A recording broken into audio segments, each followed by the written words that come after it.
Vous m'entendez? Ouais. Ce matin, 5h26, le téléphone sonne, comme d'habitude, pour me réveiller. Comme tous les matins, je me retourne, j'embrasse ma femme, comme tous les matins. Et puis, je lui fais voir, dis donc, mon intervention. Ah, elle n'était pas réveillée, elle me dit, dis donc, cette année, qu'est-ce qu'elle est courte. Et puis j'ai dit, ce qui compte, c'est pas la longueur, c'est l'efficacité. Je lui ai dit, tu sais, on va aux herbiers, je sens que ça va chier. Et puis, je sens que je vais me lâcher. Elle me dit, sors de cette chambre, va aux herbiers, et puis que tout le monde en profite. C'est pas facile de... Voilà. Je voulais dire, l'heure est très grave. Le monde agricole est contaminé par un dangereux mal, le couillonavirus. Et oui, on se fait couillonner. Nous sommes victimes d'agribashing, ras-le-bol de toutes ces pénétrations. Sur nos exploitations, bien sûr. 6 à ce jour sur le canton de Saint-Fulgence-les-Essarts, dont 3 ces 6 derniers mois. Les établissements Soulard, l'établissement Gélin, les frères Doucet, Sylvain, Priscilla, et pour finir Enzo. Que peut-on faire? Attendre qu'il y ait un drame comme dans la Marne? Ça a bien failli arriver à Chavagnat-Paillé. Sylvain a été agressé et blessé. Alerte Agri est une belle initiative, mais il faut aller plus loin. Ensemble, cherchons, nous trouverons des solutions. Et oui, on se fait couillonner. Nos politiques bradent notre agriculture en votant oui au CETA et au Mercosur. Merci Madame Martine Le Guy-Ballois. Et Loïc, tu sais à quel moment que les politiciens racontent le moins de conneries? Non, mais je vais le savoir. Tu veux le savoir? Tu sais pas du tout. Moi j'en connais 2. Il y a le mois de février parce qu'il était le plus court. Et il y a aussi sur le banc de l'Assemblée quand ils dorment. Attention! Autoriser sans réfléchir peut être dangereux.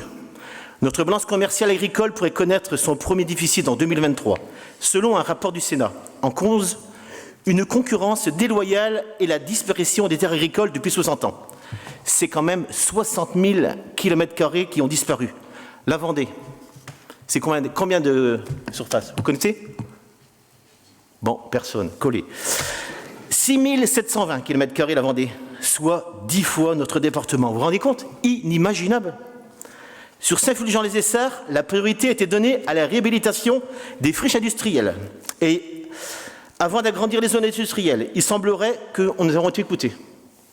Je ne vois plus Christian. Salut Christian. Merci monsieur le maire. Et oui, on se fait couillonner. Les ZNT, les bobos écolos, les bien-pensants qui réfléchissent au ventre plein veulent nous contraindre à abandonner insecticides, fongicides et désherbants. Certains produits sont interdits à l'usage agricole, mais autorisés sur nos chères têtes blondes quand elles ont des poux, ou traiter leurs animaux de compagnie contre les puces et les tiques. Mais ils dorment avec, même les embrassent. Que faire si nous continuons comme ça, comme la corne africaine, une invasion de criquets sur nos cultures? Alors attention, interdire sans réfléchir peut être dangereux. Alors oui, on se fait couillonner. On est gouverné par des politiques qui tremblent devant des scandales sexuels, d'oubli de déclaration de patrimoine, de comptes en Suisse, de fausses déclarations, et j'en passe. Par contre, on nous demande de laver plus blanc que blanc. Attention, on va finir transparent. Mais malgré tout, gardons espoir. Les jeunes semblent avoir confiance en l'avenir de l'agriculture. Pour preuve, la présence de nombreux jeunes à leur assemblée la semaine dernière. Nos établissements agricoles ne les emplissent pas. Je suis bien placé pour le savoir. Mesdames et messieurs les politiques, ne cassez pas cet élan. Écoutez et entourez-vous des professionnels agricoles.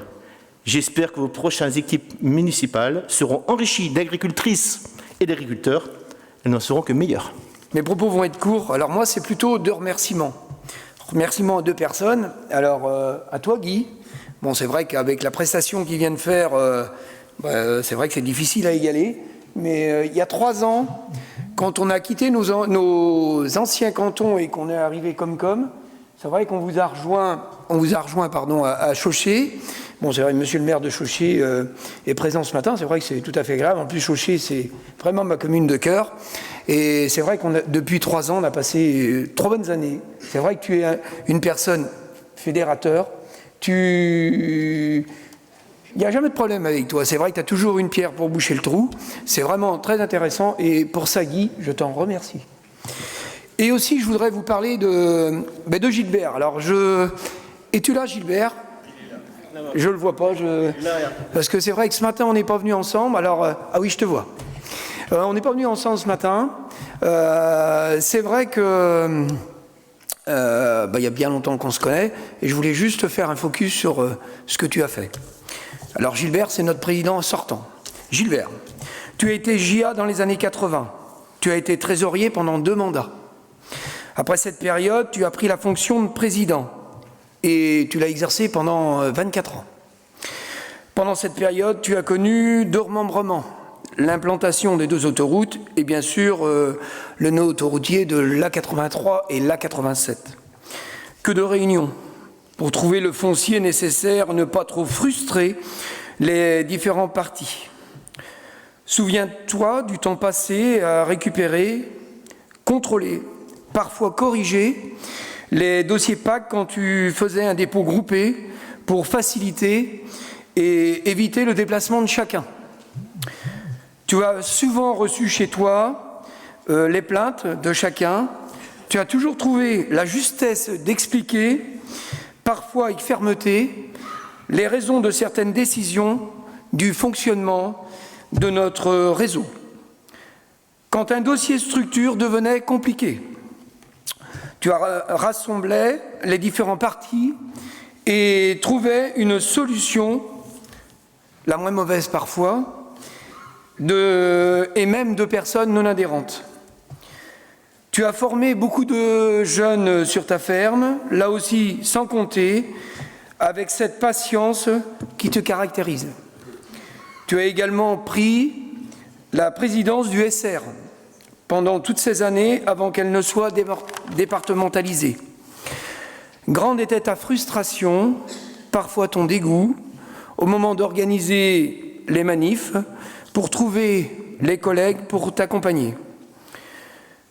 Tu as été le trait d'union entre le syndicalisme et les différentes municipalités qui se sont succédées.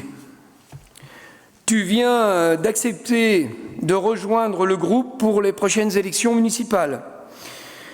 Une fonction que tu n'as jamais acceptée et pourtant qui t'a souvent été proposée durant ta présidence. Et par rapport à ce que tu as dit, Éric, le jour de la réunion des présidents et des trésoriers, c'est vrai que tu as dit il serait bon que le monde agricole s'investisse. Et là, tu as vraiment quelqu'un qui a toujours aidé le monde agricole et qui aujourd'hui s'investit pour les municipalités. Alors pour ça également, Gilbert, je t'en remercie. Donc le SOA des Sarres-en-Bocage et de la Merlatière se joint à moi pour te souhaiter bon vent dans tes nouvelles fonctions et de te remercier pour le temps donné et le travail réalisé. Et j'ai une petite pensée aussi pour Sylvie, ta femme, parce que quand on est investi comme tu l'as été, eh ben, c'est souvent des soirées rentrées très tard et aussi des midis à manger. Des fois, le plat il est plus très chaud. Donc pour tout ça, merci.